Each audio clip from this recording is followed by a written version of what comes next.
Welcome back to another We Ourselves video, and today I want to dive once more into Dune Part 2 and continue my series on the dangers of diversifying classic sci-fi. Now, of course, I know some people are upset with my previous video. I said, why not dive once more into these shark-infested waters? So today I want to talk about Paul Atreides. Despite people's wishes to avoid the truth about the white savior story in Dune Part 2, I still stand by my claim that the changes made to Paul have made the issue worse, not better. Now, I've seen the movie twice in the theater, and when watching it, I tripped over a scene in this movie that bothered me the first two times, and that's when Paul is talking to the Fremen. In fact, he's talking to the Hadaikin, the warriors, that Chani is a part of. And he says in this that, "My family's been fighting them for centuries. I know everything about them, their habits, their ways of thinking." In essence, he's claiming that their dealing with the Harkonnens outweighs the Fremen's real-life oppression under the Harkonnens. And it bothered me the first time I saw it, the second time I saw it, because basically you're in the suffering Olympics, and that's a very modern thing that happens now. You have people from different groups comparing their suffering, even saying that their suffering outweighs the suffering of others. And it's really problematic when it comes from a certain segment of our society. And Paul, this new improved version of Paul, is exhibiting that problem. But the thing that I found really odd is that the movies themselves disprove what Paul has just said, and that's why it really bothered me. And so I decided to take this video and really look at Paul's statement and show how the movies themselves contradict him. First of all, it's clear in the movie, particularly the first one, that Paul grew up in a privileged environment. He's a member of a great house, one that even the emperor has noticed. He grew up on Caladan, a water world, and he never actually faced the Harkonnens face to face, and the movie tells us that. The first scene that does it is when Paul is talking to his father. Now, if you notice, Paul is already complaining about his house, the Atreides, becoming just another occupying force for the Fremen. And his father has to correct him. He says, first of all, that's not what I'm going to do. I'm going to reach out to the Fremen, not be an overlord like the Harkonnens. We're not like that.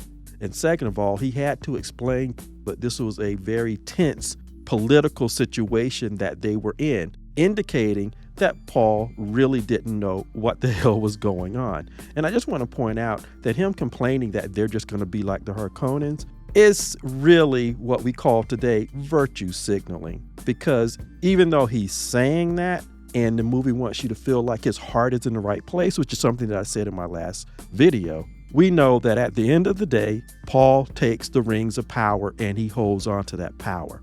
All of the heart in the right place and understanding the plight of the Fremen doesn't mean anything. He becomes the ruler of the universe. He becomes the one who sends the Fremen off to fight his wars. So this virtue signaling up front, this change to make Paul a more modern, up-to-date white savior just doesn't work, and that's what I keep saying.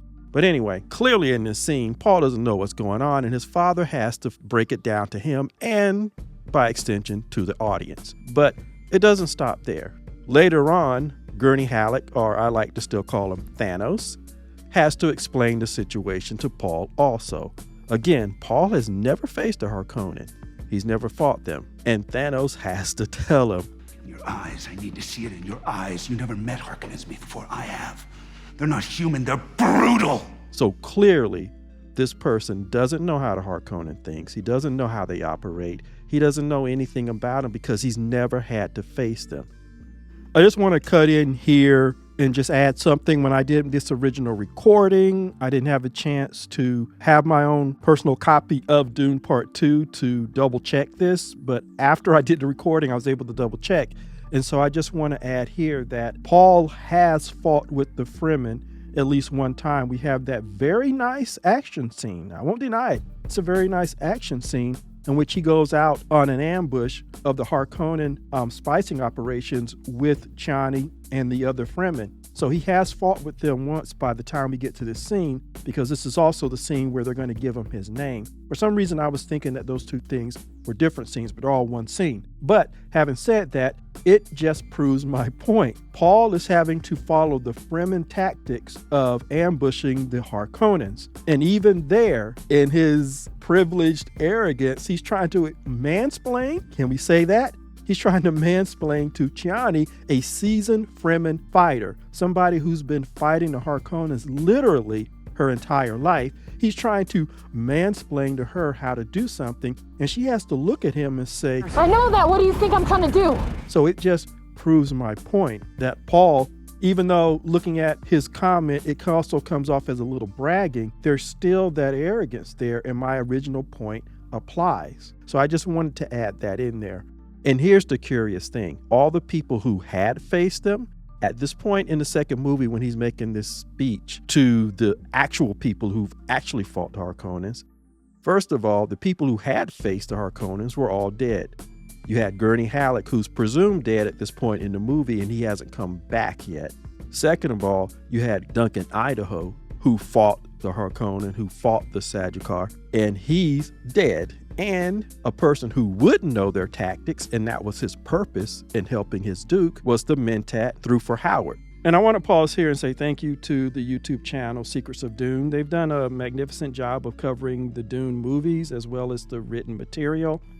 And in this particular video, when they were talking about scenes that were not included in the movie, it's really clear that there was a decision made not to talk about Mentats. Mentats have minds that are almost like computers, but it's all organic. And a Mentat, particularly Thrufor Howard and Peter DeVries, who's the Mentat for the Harkonnen, they are also master assassins. And it is Howard who trains Paul. And right here, they show portions of the script. And in this scene, after the Duke criticizes Thrufor for not protecting his son, the Duke is upset. And instead of that scene ending there, it would have been another scene where Paul comes to him and Paul says, thank you. It's because of your training that I survived. And they've changed Paul to make him be a more acceptable white savior symbol. Again, I'm going to keep saying that. And they wanted to show that his heart was in the right place.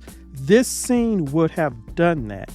It would have done more for Paul's character and his humanity than any of the later things when he's with the Fremen. And instead of keeping that in there, and Paul saying to this man, this guy that you cast as a person of color, by the way, he says, thank you because your training is what saved me. And then you see Thrufor continue Paul's training. And one of the things that they are talking about are the Harkonnens and bombings and sabotage machines and stuff like that.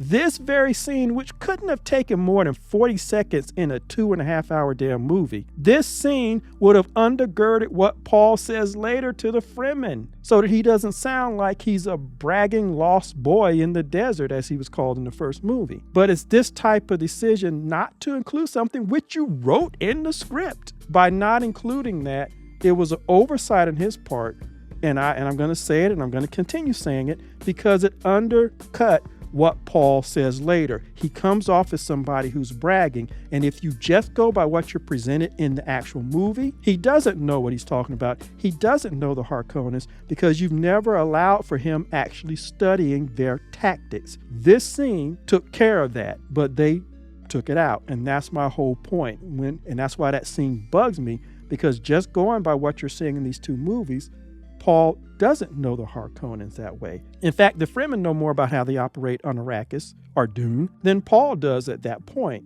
And again, the changes to this Paul make the white savior syndrome worse in this movie, worse than it was in the original book.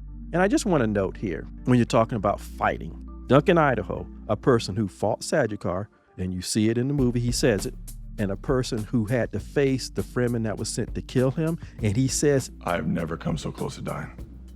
There's no finer fighter in the Imperium. They fight like demons. He, Duncan Idaho, is a master swordsman. He is the one who trained Paul. Yet Paul, the first time he kills somebody, is able to take out a Fremen warrior. Somebody Duncan Idaho said, I've never come so close to dying. Yet Paul is able to easily overcome his Fremen opponent. In the context of what the movies have shown us about Paul, this makes no sense. It's true to the book, But it makes no sense because, once again, the director chose to cut another of Paul's training scenes. In this case, they eliminated the filmed scene where his mom, Jessica, teaches Paul the weirding way of hand-to-hand combat. It's a Bene Gesserit-inspired form of fighting. Just as before, when the director chose to eliminate Paul's training by the Mentat Master of Assassins, we also have the director choosing to eliminate this needed training scene with his mom. Both scenes demonstrated why Paul can do the things he can do.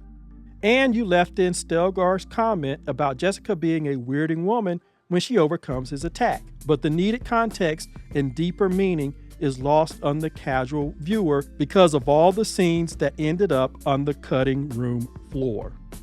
As a result, this Paul has become the ultimate example of privilege and of putting his admittedly horrible experience of losing his family and friends above the decades-long real heart suffering of the Fremen under the Harkonnens. And remember, these people have been cast as people of color. And the movie, with all of its changes, has put that front and center.